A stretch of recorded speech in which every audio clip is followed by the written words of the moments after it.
Sorry for interruption. असल में आप ये समझ लें कि हमारा भी सिस्टम जो है वो हैंग हो गया था और दोबारा उसको रिकवर किया है। अच्छा, तो हम बात कर रहे थे ट्रांजैक्शन की 4 प्रॉपर्टीज के हवाले से। पहले मैंने जिक्र किया एटॉमिसिटी का। एटॉमिसिटी का मतलब ये होगा कि वो फर्दर ब्रोक डाउन नहीं होगी सब यूनिट्स के अंदर। कंसिस्टेंसी से मुराद ये होगी कि आपकी डेटाबेस जो है वो हर वक्त आपको कंसिस्टेंट ही नजर आएगी। और आइसोलेशन जो हमने छोड़ी थी, आइसोलेशन का मतलब ये होता है कि जब भी आपकी मल्टीपल ट्रांजैक्शन एग्जीक्यूट होंगी, वो एक दूसरे को जो है वो दोनों आइसोलेटेड मैनर में ही एग्जीक्यूट होंगी। वो एक दूसरे को इंटरेक्ट नहीं करेंगे इस सेंस में कि जी अगर वो इंटरेक्ट करते हैं तो फिर लाजम बात है कि डेडलॉक का जो है वो रीजन हो सकता है। तो ये भी तीसरी प्रॉपर्टी होगी कि मल्टीपल ट्रांजैक्शन जो है वो आइसोलेटेड मैनर में एग्जीक्यूट होगी। और जो फोर्थ प्रॉपर्टी जिसको ड्यूरेबिलिटी कहा जाता है, इसका मतलब ये होता है कि आपके जो भी ट्रांजैक्शन का रिजल्ट होगा वो आपकी जो है वो उसकी जो नेचर होगा वो परमानेंट होगा। मींस वो ट्रांजिएंट नहीं होगा, वो टेम्पररी नहीं होगा। इसका मतलब ये है कि durability means that the transaction result will be saved permanently on the database, so it doesn't have the transient nature.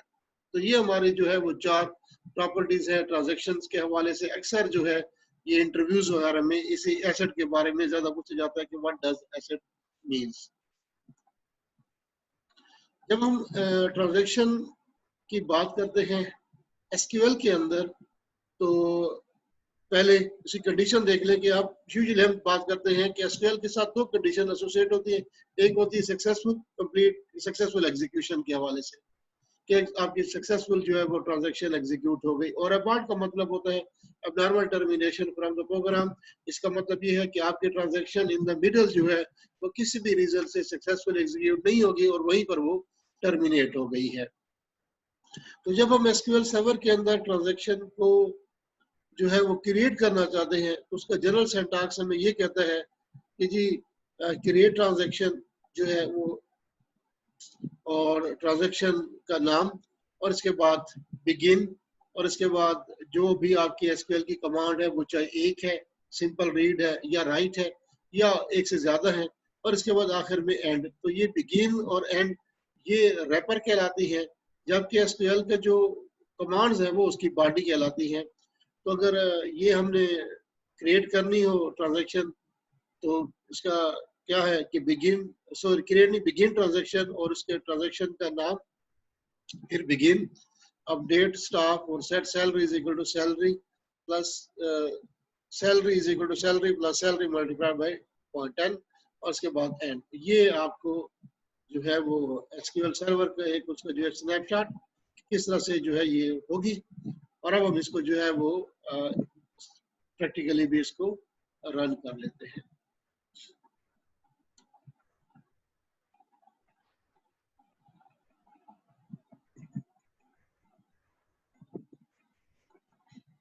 तो ये आपके पास आपकी जो डेटाबेस है एनवीपी, इसको एग्जीक्यूट कर लें और पहले सिलेक्ट करा लें आप अपने स्टाफ की डिटेल को, इसको रीड कर लें, व्यू कर लें। तो ये जो है इस वक्त इनकी जो है वो आपको नजर आ रहा है स्टेटस के। बासित मैनेजर है 50,000 सैलरी है और इस तरह कमाल मैनेजर है 34,000। तो अगर आपको ये कहा जाता है कि इनकी सैलरी जो है वो 10% रेज कर दें, तो ये ट्रांजैक्शन में क्या होगा कि बिगिन ट्रांजैक्शन और ट्रांजैक्शन का नाम हमने रखा अपडेट अंडरस्कोर सेल बिगिन और update staff set salary is equal to salary plus salary multiplied by 0.10 for end. इस हिस्से को एग्जीक्यूट कराते हैं।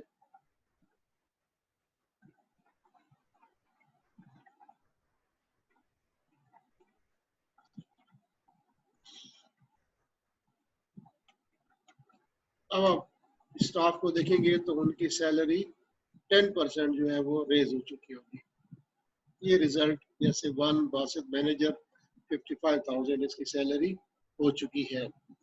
अच्छा, एक यहाँ पर क्वेश्चन ये रेज होता है कि जी ये जो अपडेट कमांड है ये तो हमने सिंपल भी इसको एग्जीक्यूट कर सकते हैं एसक्यूएल के अंदर, इसको ट्रांजैक्शन की बॉडीज के अंदर लिखने का क्या फायदा है?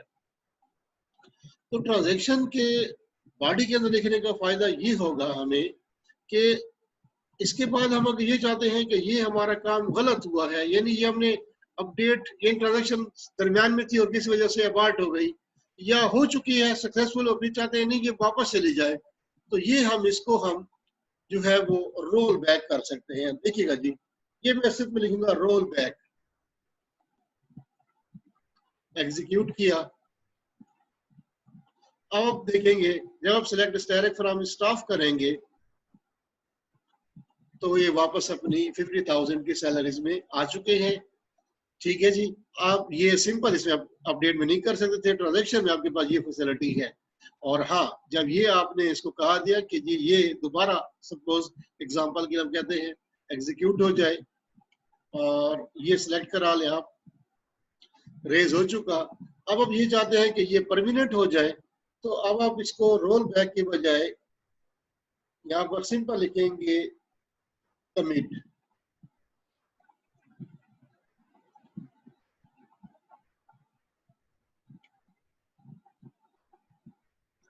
एग्जीक्यूट और सिलेक्ट कराएंगे तो ये अब इसको ये परमानेंट जो है इसके ऊपर सेव हो चुके हैं।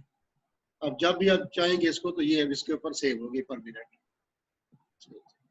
रिज्यूम करते हैं अपनी प्रेजेंटेशन को दोबारा।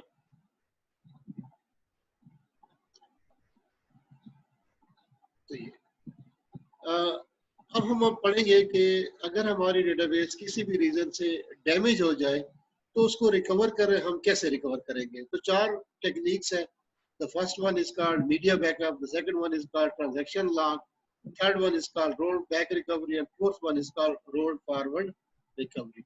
सो मीडिया बैकअप क्या डेफिनेशन है कि database backup is storage of data that means the copy of the data. ठीक है जी, it protects the database against data loss. क्या चीज होती है मीडिया बैकअप? कि media backup is an exact copy of the entire database that is written periodically on some storage medium which is separate from the original copy.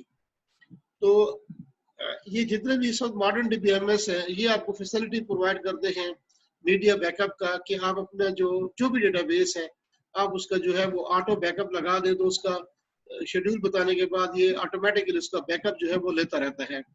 इससे जो पहले version थे उनमें ये बैकअप की फैसिलिटी नहीं थी, तो जो प्रोग्रामर था वो बेचारा फ्लॉपीज या डिस्केट्स का जो है ना वो एक पूरी उसके पास एक डब्बा होता था, ठीक है जी, फ्लॉपी बॉक्स होता था और उसमें रोज के रोज जो है वो उसका बैकअप ले रहा होता था कि किसी वजह से अगर मेरे डेटाबेस डैमेज हो जाए तो मैं जो उसके रिसेंट जो बैकअप है उसे जो है मैं उसको रिस्टोर कर दूं। आप भी एज अ स्टूडेंट आप देखते हैं कि आपके पास कोई सॉफ्टवेयर की कॉपी नहीं है तो आपने वो सॉफ्टवेयर यूनिवर्सिटी से ले लिया और उसको जब आपने ड्राइव के ऊपर तो आपने उसकी कॉपी जो है वो ला माला डी या ई पर डाल दी। अगर किसी भी वजह से अगर मेरा जो है वो सॉफ्टवेयर डैमेज हो जाता है तो मेरे पास बैकअप हो, ताकि मुझे ये जहमत ना उठानी पड़े कि दोबारा फ्लैश से दोबारा कॉपी करूं, बल्कि इसी कॉपी को मैं रिस्टोर दोबारा कर दूं। यही एग्जैक्टली कॉन्सेप्ट है मीडिया जो है वो बैकअप का। इसके बाद होते हैं ट्रांजैक्शन लॉग। ये क्या चीज है कि ट्रांजैक्शन लॉग जो है वो it's a separate file which keep tracks all the changes that are made to the database। ठीक है जी, तो ये क्या चीज है, ये आपके किस्म का एक चौकीदार समझ लें जो उसके पास एक रजिस्टर है जिसमें वो सारे के सारे जो भी आप कमांड अप्लाई कर रहे हैं अपनी एसक्यूएल की टेबल्स के ऊपर, डेटाबेस के ऊपर, वो उसको लिखता जा रहा है। और इसका फायदा क्या होगा कि जब भी आपकी डेटाबेस डैमेज होगी तो आप लॉग फाइल को प्रोसेस करेंगे और अब अपनी डेटाबेस को रिकवर करेंगे उसकी रिसेंट बैकअप कॉपी के साथ। एसक्यूएल सर्वर में जब भी डेटाबेस कोई भी डेटाबेस क्रिएट करते हैं तो एक्चुअली 2 फाइल्स उसकी जो है वो बनती हैं, एक उसकी लॉग फाइल होती है, एक उसकी डेटा फाइल है। तो 2 एक्सटेंशन होती हैं .mdf और .ldf। MDF जो एक्सटेंशन है वो है माइक्रोसॉफ्ट डेटा फाइल की और जो LDF है वो है लॉग डेटा फाइल की। तो ये जो लॉग फाइल होती है इसमें आपकी तमाम की तमाम जो भी आप कमांड देते हैं एसक्यूएल को वो सारी की सारी यहाँ पर रिकॉर्ड हो रही होती है। रोल बैक रिकवरी और चौथी जो है वो roll forward recovery. Roll back recovery is used in a situation when the transaction is aborted but the database is not, damage. So log file is processed and each record will be replaced with its before image copy. अब before image क्या चीज है? ये copy of the record है which is prior to the changes है as a part of the database transaction. So BOT एक special symbol जो है वो apply किया जाता है हर transaction के साथ कि ये उसका बिफोर इमेज है और ये उसका आफ्टर इमेज है. तो रोल बैक रिकवरी का ये जरा सुन लीजिएगा कि ये यूज होगी उस सिचुएशन में कि जब आपकी डेटाबेस इंटैक्ट है और सिर्फ आपकी ट्रांजैक्शन जो है वो अबॉर्ट हुई है. Roll forward recovery roll backward recovery से इस तरह मुख्तलिफ है कि रोल फॉरवर्ड रिकवरी यूज होगी उस सिचुएशन में कि जब आपकी डेटाबेस डैमेज हो चुकी है और अब उसको हमने जो है वो रिकवर करना है उसकी रिसेंट जो है वो बैकअप कॉपी के साथ सॉरी उस सिचुएशन में लॉग फाइल प्रोसेस होगी और आपके हर रिकॉर्ड को रिप्लेस कर दिया जाएगा उसके आफ्टर इमेज के साथ. ये जो आफ्टर इमेज होता है ये कॉपी ऑफ द रिकॉर्ड होती है आफ्टर द ईच सक्सेसफुल जो है वो ट्रांजैक्शन के. तो इसके लिए क्या सिंबल यूज होता है? इसके लिए सिंबल यूज होता है end of the EOT symbol use होता है एंड ऑफ ट्रांजैक्शन. बेसिकली ये सिंबल यूज होता है. तो ये ध्यान में रखिएगा आखिर में कि रोल बैक रिकवरी और roll forward recovery. Roll back recovery उस सिचुएशन में यूज होगी कि जब आपकी डेटाबेस डैमेज नहीं हुई, सिर्फ ट्रांजैक्शन आपकी जो है वो अनसक्सेसफुल रही है. तो आप उसको जो है वो क्या करेंगे, अपनी हर अनसक्सेसफुल को जो है वो सिचुएशन में आप रिकवर करेंगे उसकी बिफोर इमेज के साथ. और रोल फॉरवर्ड रिकवरी में आपकी डेटाबेस क्योंकि डैमेज हो चुकी है, अब नए सिरे से उसकी सारी बहाली करनी है. तो अब लॉग फाइल को प्रोसेस करेंगे और आप रिप्लेस करेंगे हर रिकॉर्ड को उसके आफ्टर इमेज कॉपी के साथ. और आफ्टर इमेज कॉपी क्या चीज होगी? वो आपकी कॉपी होगी रिकॉर्ड की जो कि सक्सेसफुल हो चुकी होगी आपकी ट्रांजैक्शन के नतीजे में सिलसिले में. बहरहाल ये हमारा टॉपिक कंप्लीट हुआ. इन केस अगर आपको कोई भी जो है वो स्टिल जो है वो इश्यूज हैं तो फिर आप जो है मुझे जरूर जो है वो इसको डिस्कस करेंगे हम. अब हम थोड़ा सा जिक्र कर दें कि जब आप जो है वो बैकअप वगैरह लेते हैं तो उसका लेने का क्या तरीकाकार होता है.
ठीक है जी, तो ये इसको फिर हम जो है वो कवर करते हैं. मैं आपको भी समझा देता हूँ.